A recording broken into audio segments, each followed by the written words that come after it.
E aí, voltando para o Moro, que começou com a lacração, eu acho interessante, né? Mais ou menos ali, você vê, né? No início do dia a gente pergunta, e aí, Moro? Vai falar do PT? Aí ele vem falar do mensalão. No início do dia eu também achei aqui bem interessante, porque Renato, ele pergunta assim, ó, o Modesto Carvalhosa será o advogado eleitoral do Moro? Ele perguntou isso de manhã. E ontem, lá no meio para o fim da tarde, mais ou menos 5 horas da tarde, eis que surge uma entrevista do Modesto Carvalhosa para o Estadão.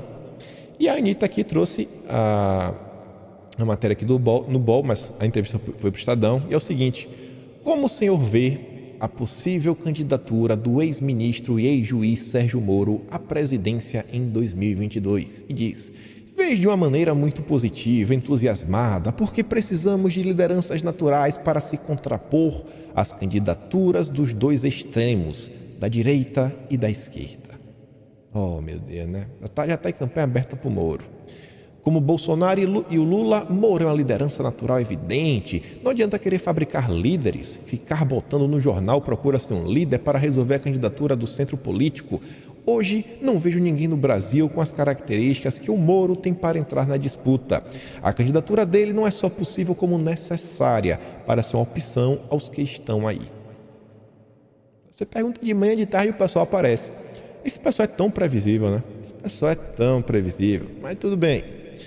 E aí, continuando aqui na questão da Rosa Weber, olha só. Políticos se articulam e vem STF dividido sobre decisão de Rosa Weber de suspender emendas. Totalmente dividido aí, viu? Gostou não. Parlamentares avaliam que a resposta ao STF deve ser dada conjuntamente, em nome da Câmara e do Senado, do Congresso como um todo. Horas depois da decisão da ministra Rosa Weber de suspender temporariamente as emendas RP9, deputados cobravam uns dos outros que tenham um posicionamento duro sobre o tema nos próximos dias, em defesa das RP9. Eles avaliam que a resposta ao STF deve ser dada conjuntamente. E você percebe, né? Que a Folha de São Paulo aqui não chama de orçamento secreto. Por que não chama de orçamento secreto? Né? Porque agora não dá para bater em Bolsonaro, que é a matéria sobre os deputados. Eles só usam o termo orçamento secreto quando é para tentar desgastar Bolsonaro. Aí você vê, líderes do governo na Câmara falam em risco de crise com o STF se a decisão contra emendas não cair. Crise? Crise entre o Legislativo e o Judiciário. Meu amigo, briguem. Lideranças ligadas ao governo no Congresso dizem que a decisão liminar da Rosa Weber de suspender a execução das chamadas emendas de relator é uma interferência no Legislativo. Mas ó, ninguém chama, né? Ninguém chama de orçamento secreto. Que aqui é a briga entre Legislativo e Judiciário. Se tivesse o Bolsonaro na matéria, aí ia falar, ó, orçamento secreto. Se fosse o governo reclamando, se fosse Bolsonaro pedindo para derrubar, aí seria orçamento secreto. E a manchete é assim, Bolsonaro vai recorrer para Rosa Weber, sei lá, desistir de derrubar o orçamento secreto. Seria mais ou menos isso daí. Medida assusta, jurista e tudo mais. Veja o que especialistas estão falando, né? Parece, não, o Bolsonaro aqui, né, ele está fugindo da transparência para o gasto público, a gente fica muito preocupado, e vai ter um mensalão de novo. Eles afirmam esperar que a medida seja derrubada no plenário da Corte. Caso não caiam, dizem, uma crise institucional deve se impor. O entendimento dos parlamentares é o de que as emendas estão relacionadas a interesses de grande número de deputados que vão se unir contra o bloqueio. Parece que está chegando a hora aí, né, de uma reação do Legislativo. E um tema similar, que também está dando aí confusão, é a PEC dos precatórios. Você vê, ó. A PEC dos precatórios ainda não tem no Senado votos suficientes para ser aprovada. O placar, embora desfavorável ao governo, preocupa a oposição.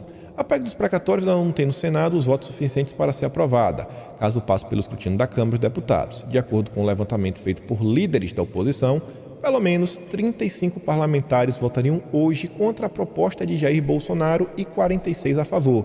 Se eu não me engano, são 54 no Senado, né? 2/3 para você conseguir aprovação. Não é isso? Espera aí. 1/3 seria 27, 2/3 seriam 54. É isso aí. Sobre essa PEC dos precatórios, algumas coisas interessantes, algumas informações que não tínhamos. O Cláudio Humberto fala o seguinte, só os pobres, só o povo pobre, humilde, miserável, não tem lobby na batalha contra a PEC, né?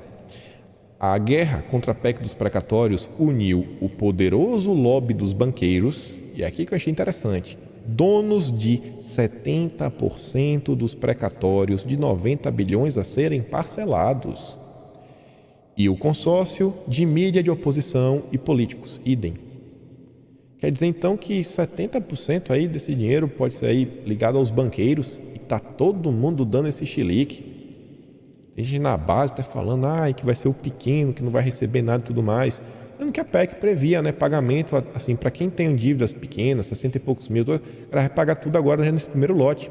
Vai pagar tudo. Dívidas pequenas, pagar. E dívidas maiores vai parcelar.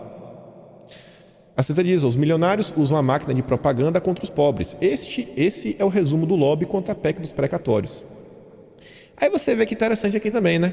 Rodrigo Maia, funcionário do Dória, né? Ele estava afastado da Câmara, ele acionou o STF contra a PEC dos precatórios, contra o Lira, na verdade. Tá lá, ó. A Elisa diz, o secretário de Projetos e Ações do Governo de São Paulo está entrando com mandado de segurança no STF para barrar a PEC dos precatórios. Isso não faz muito sentido, né? Enquanto isso, Dória foge do assunto em público porque tem as prévias pela frente. Saudade da caneta que te ajudava a atrasar o Brasil, né, Rodrigo Maia? E você vê lá, Rodrigo Maia entra com ação no STF para barrar a PEC dos precatórios e acusa o Arthur Lira de abuso de poder ao manobrar votação, porque ele liberou que pessoas votassem remotamente. E o antagonista mesmo diz, Dória se esquiva de perguntas sobre apoio do PSDB à PEC do calote. O antagonista sempre tem que tentar distorcer, né? PEC do calote. Até o Estadão tem um pouco mais de honra, PEC dos precatórios. O importante é manter a narrativa. Novamente os liberais tucanos lado a lado com os comunistas. Alessandro Molon, Fernanda Melchior do PSOL, Kim Kataguiri do DEM, Marcelo Freixo do PSB, que era do PSOL, Vanderlei Macris do PSDB de São Paulo e Joyce Hasselmann, todos unidos. Você vê, deputados pedem que o STF anule rito de votação da PEC dos precatórios. É derrubar o primeiro turno. Não, derruba isso aí, tem que derrubar. Kim Kataguiri, Joyce, PSOL. O MBL, o pessoal é a mesma coisa. O MBL queria subir no carro de som com o PT nas manifestações. E o PT que não quis, falou que o MBL não tem vez. Veja só, né? Veja só. E ainda sobre os precatórios, para botar aí mais lenha na fogueira, a Rosa Weber deu 24 horas para o Lira explicar votação da PEC dos precatórios. Tem que explicar aí, viu, Lira, que votação foi essa daí, o que você fez, o que você deixou de fazer, por que você deixou as pessoas votarem de forma remota. Dá confusão, viu? O pessoal aí também, o pessoal parece que gosta de uma confusão. Enfim, eu acho que essa matéria aqui desenha bem porque a oposição está tão nervosa por causa da PEC dos precatórios, né? Votos do PDT e PSB deram a Bolsonaro cheque em branco para a reeleição. Tá todo mundo falando, né? Essa PEC aí, meu amigo, vai reeleger Bolsonaro. Não pode. Não é, a preocupação desse pessoal não é a economia, não é o teto, não é o que os investidores vão achar do Brasil, sabe? Não é se o pobre vai melhorar, vai piorar, se vai ter inflação. Não estou nem aí para isso. A preocupação dessa gente é o seguinte: isso vai ajudar Bolsonaro a se reeleger? Vai, então eu sou contra.